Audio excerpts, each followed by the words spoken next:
Hey, you in the back. Yes, you in the blue. Pay attention. It's snippet time.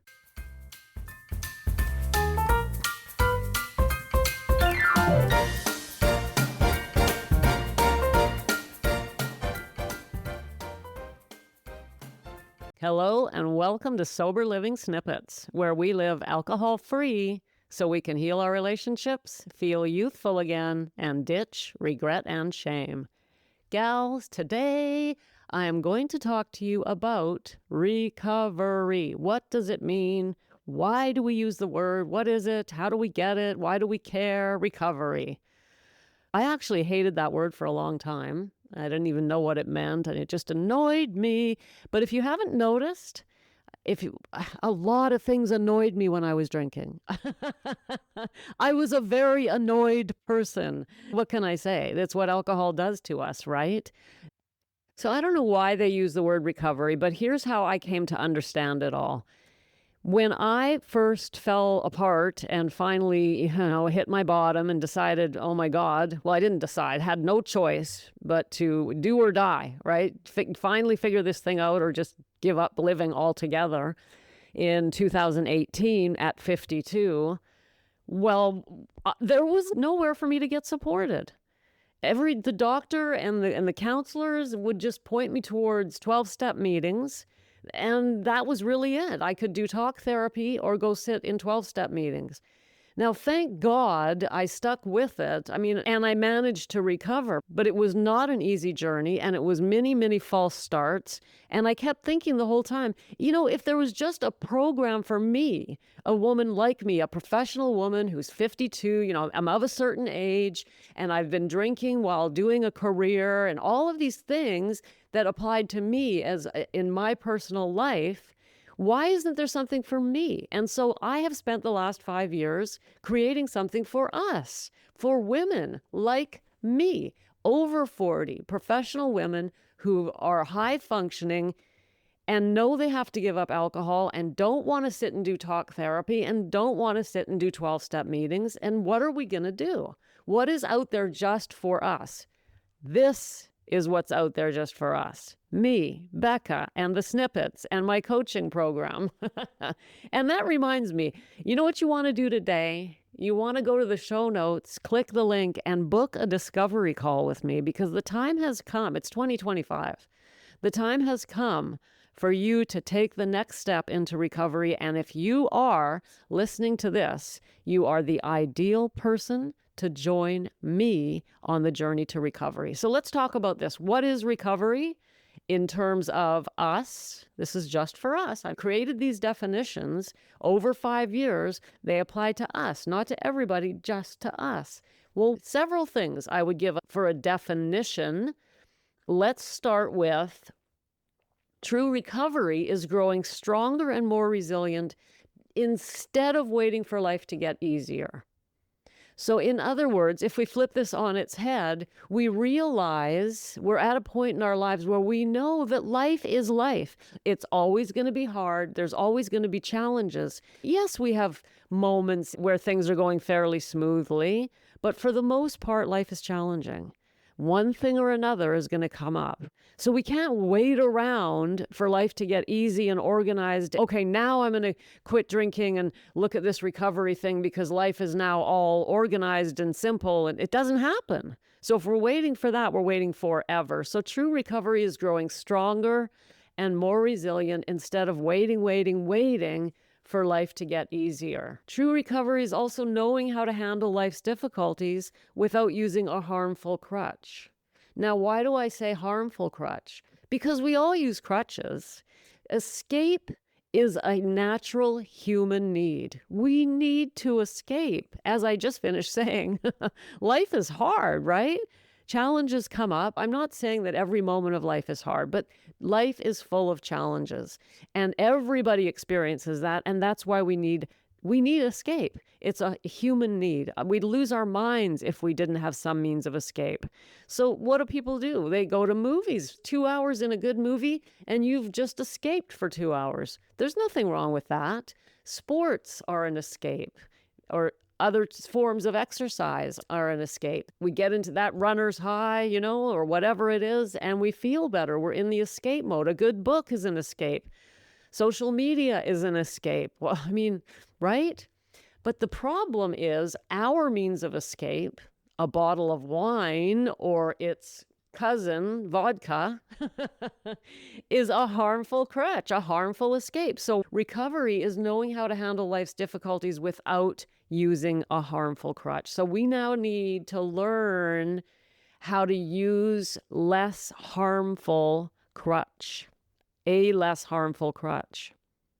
And for us, that's a challenge because what we use is alcohol. And so it's learning a lot. So that's part of the challenge for those of us who've been relying on alcohol all our lives. True recovery is a journey, not a destination. In fact, it is a lifestyle that continues right until the end. The end, where we're all headed. Once we come into recovery, we stay in it. Why? Because I have really good news, gals. It feels good. When we do it right, we don't want to stop because it feels good. We've learned not only how to cope without a harmful crutch, but how to feel good no matter what's happening. We gain an inner peace that is indescribable when we do recovery. Life, no matter how difficult, we can handle it. So how do we get that? What is that all about? Somebody tell me. That's what I wanted to know. Well, again, they couldn't tell me. And so I've spent the last 5 years figuring out what works for us. And there are several things that work. The first thing we need, and I've said this to you before, so get ready for it, is we need to get connected with others who are doing it too. That alone, I would say that's 50% of it right there. You're loaded up with support because doing it alone, well, it's just hilarious. We can't do it alone. Humans aren't even built to do things alone. We are built to be in a tribe. We are built to be together. No man is an island, as they say. So the first part of recovery is finding your tribe, finding your group, finding your sisters. And of course, that would be me. That's what I do. I form accountability pods. These are small groups of women who build relationships with each other and go through transformational processes together. And the relationships they build are lifelong. And at the same time, they're learning how to cope with life without their crutch. There is nothing more powerful on earth than this for you if you are a 40-plus woman struggling with alcohol. It is so powerful that nothing else can. Women will come to me and say, I don't want to be in a group, Becca. I just want one-on-one coaching. And I will do everything in my power to talk them out of it. Because the group is half the battle right there. Just sharing your journey. That's why AA's been around for almost 100 years. That's what they do, right? So once you've got your tribe lined up, the rest of recovery is learning coping skills so that you can stand alone no matter what life brings at you on this journey. And it's not just coping skills. So it's not just learning to meditate or be strong and stand strong against the storm of life. We clean up the things that are bothering us, the things from the past. We learn how to forgive ourselves and others. We learn how to look at our past differently. Through reframing, through mindset shifting. We learn how to release negative emotions. Letting go, releasing is so powerful. It's one of the first things I teach women. It's what saved my life. When I was full of fear and anxiety, you can learn how to release those emotions and actually get rid of them forever. And it's not that hard, actually. And that actually brings me to an exciting announcement. We are going to do another book study. Now, for those of you who may not know this, I am a recently retired English professor. English professor. What does that mean? It means I taught people how to read books, study books, get the philosophical meanings out of books, write essays about books. I am an English professor. And that's why, periodically here on the Snippets, I bring on a book and we study it together. Now, we're not doing Shakespeare. That's what I taught for 20 years, that type of literature. But here on the Snippets, we choose a powerful personal development book or self-help book, something in that genre, that category, and together we study it. Now, we did one last fall. Last fall, we did The Game of Life and How to Play It by Florence Scovel Shinn. That was so much fun. And guess what we're going to do? Starting Monday, January 20th, we're going to study the first 3 chapters of a book called Letting Go by David R. Hawkins, MD, PhD. And the reason we're going to study the first couple of chapters is because, to be honest, that's all we need to get the juice that he's giving us out of this book. I actually have a love-hate relationship with this book. I love what he gives us in this book, but I'm not crazy about the way he writes it. He's academic. He's very academic. And so it gets a bit thick, right? It's not easy reading. Not that you couldn't do it. I know you could, but not many of us are going to kick back with a cup of tea and consider this light reading. And to be honest, to get the message that he's giving us, we really don't need to read the whole book. Instead, we're going to study the first 2 chapters, the introduction, and chapter 2, the mechanism of letting go. So here's how you can prepare for this. You could go and get the book. You could get the audio book or any form you want to get the book, and you could read along, and you could read it now leading up to the 20th.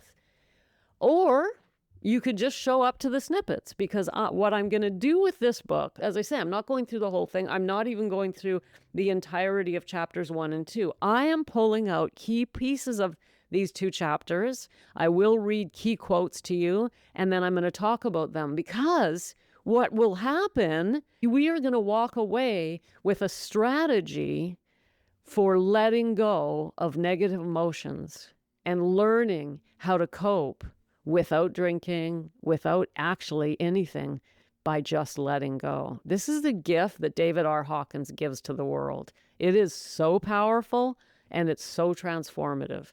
So I invite you to join me beginning Monday, January 20th, for a study of the first 2 chapters of the book Letting Go by David R. Hawkins. It's going to be amazing, gals, and you're going to get out of it, as I say, strategy. So that took me a little bit on a tangent there. To get back to recovery, these are the types of things we do in recovery. We learn how to cope with life without our crutch. We do it how we do it with others, because doing it alone simply doesn't work. We just don't do things. We make promises to ourselves and we break them. Just look at all those New Year's resolutions. So that is my message for you today.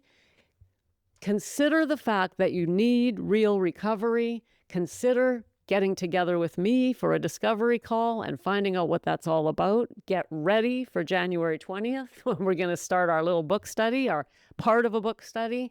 And just as a reminder, the Snippets in the 2025 are now 3 days a week, Monday, Wednesday, and Friday. And that means I'll see you Monday. Have a great weekend. And remember, I'm rooting for you. Thanks for popping in. Be sure to come back tomorrow so we can keep your head on straight.